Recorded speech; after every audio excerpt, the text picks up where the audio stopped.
আসসালামু আলাইকুম। ভিডিওটি সর্বোচ্চ শেয়ার করে সবাইকে দেখার সুযোগ করে দেবেন, অবশ্যই শেয়ার করবেন। দেখুন, পাল্টাপাল্টি ইরান ইসরায়েল হামলায় কিন্তু দুই দেশেরই ক্ষয়ক্ষতি হয়েছে, কিন্তু সর্বোচ্চ ক্ষয়ক্ষতি ইরানের চাইতে ইসরায়েলের বেশি হয়েছে। দেখুন, প্রথমত হামলাটা কিন্তু করেছিল ইসরায়েল। ইসরায়েল করার পরেই কিন্তু ইরান পাল্টা হামলা চালায়।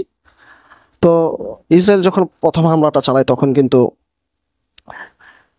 ইরানের অর্থনৈতিক লক্ষ্যবস্তু নির্ধারণ করে কিন্তু হামলা চালায়। আবার এই একই হামলা ইসরায়েলের উপরে যখন ইরান চালায় তখন কিন্তু তারাও ওই লক্ষ্যবস্তু হামলা চালায়। তো এই হামলা যদি চলমান থাকে তাহলে কিন্তু এটা ছড়িয়ে যাবে পার্শ্ববর্তী দেশগুলোর ভিতরেও ছড়িয়ে যেতে পারে, এটা একটা আশঙ্কা দেখা যায়। দেখুন, ইরান ইতিমধ্যে একটি ঘোষণা দিয়েছে। এ, ইরান ঘোষণায় দিয়ে বলতেছেন যে আমরা এই সংঘাত আর বাড়াতে চাই না, মানে আমরা এই যুদ্ধ আর বাড়াতে চাই না। যদি না আমাদের উপর তা চাপিয়ে দেওয়া হয়, আমরা চাই না এই যুদ্ধ অন্য দেশ ও অঞ্চলে ছড়িয়ে পড়ুক। এই প্রথম রাতে আমরা শুধু সামরিক লক্ষ্যবস্তুতেই হামলা চালিয়েছি, কিন্তু ইসরায়েল সরকার যখন গতকাল ইরানের অর্থনৈতিক স্থাপনাগুলোকে টার্গেট করলো, তেহরানের রিফাইনারি ও আশালুইয়ার কিছু এলাকায় হামলা চালালো, তখন আমরাও পাল্টা হিসেবে অর্থনৈতিক লক্ষ্যবস্তু নির্ধারণ করি। মানে ইরানও ইসরায়েলেরও নির্ধারণ করে হামলাটা চালায়। গতরাতে আমরা ইহুদি সরকারের অর্থনৈতিক স্থাপনা ও রিফাইনারিতে হামলা চালাই। আব্বাস আরাকচি, ইরানের পররাষ্ট্রমন্ত্রী, তিনি এই কথা বলতেছেন। তো দেখুন, এই বিশ্ব মানবতা আজকে চুপ, জাতিসংঘ চুপ। জাতিসংঘ তো আমেরিকার অধীনেই।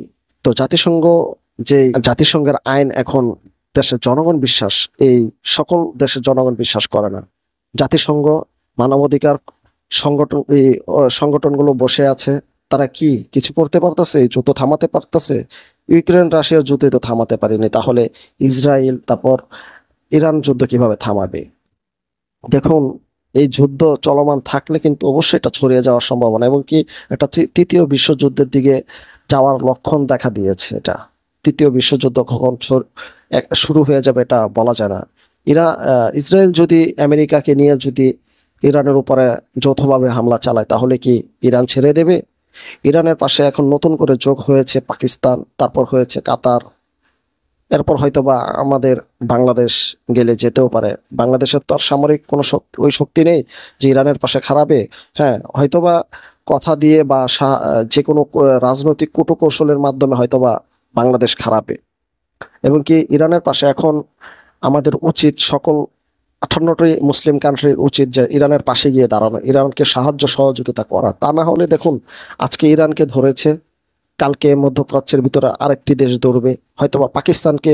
এখন গুঞ্জন উঠেছে পাকিস্তানকেও ইসরায়েল হয়তোবা একটা সময় হামলা করবে বা ইসরায়েলকেও ধরবে। আর কি, ইসরায়েলের কথা বা এদের কথা হচ্ছে যে মুসলিম ট্র্যাডিশন বা যারা মুসলমানদের উপর নিপীড়ন চালানো বা মুসলিম ট্র্যাডিশনকে বন্ধ করে দেয়া, মুসলিমকে এই চিরতরে এই মধ্যপ্রাচ্যের থেকে বিদায় করে দেওয়া। কিন্তু ওরা তো ভাবতেছে না, ওরা তো চিন্তা করতেছে না যে মুসলিমদেরকে বিদায় করতে গিয়ে তো সামনে আমরাই বিদায় হয়ে যাব, আমাদের পতন যে নিশ্চিত, এটা হয়তো বা ওরা বুঝতেছে না। তো একদিক দিয়ে যদি এই যুদ্ধ ছড়িয়ে যায় তাহলে অবশ্যই এদের পতন হবেই হবেই হবেই হবেই, এটা নিশ্চিত বলা যায়। এটা কোনোভাবেই ফেলে দেওয়ার মতো নয়। দেখা যাক সামনে কি হতে চলেছে, সেই অপেক্ষা সেই রইলাম।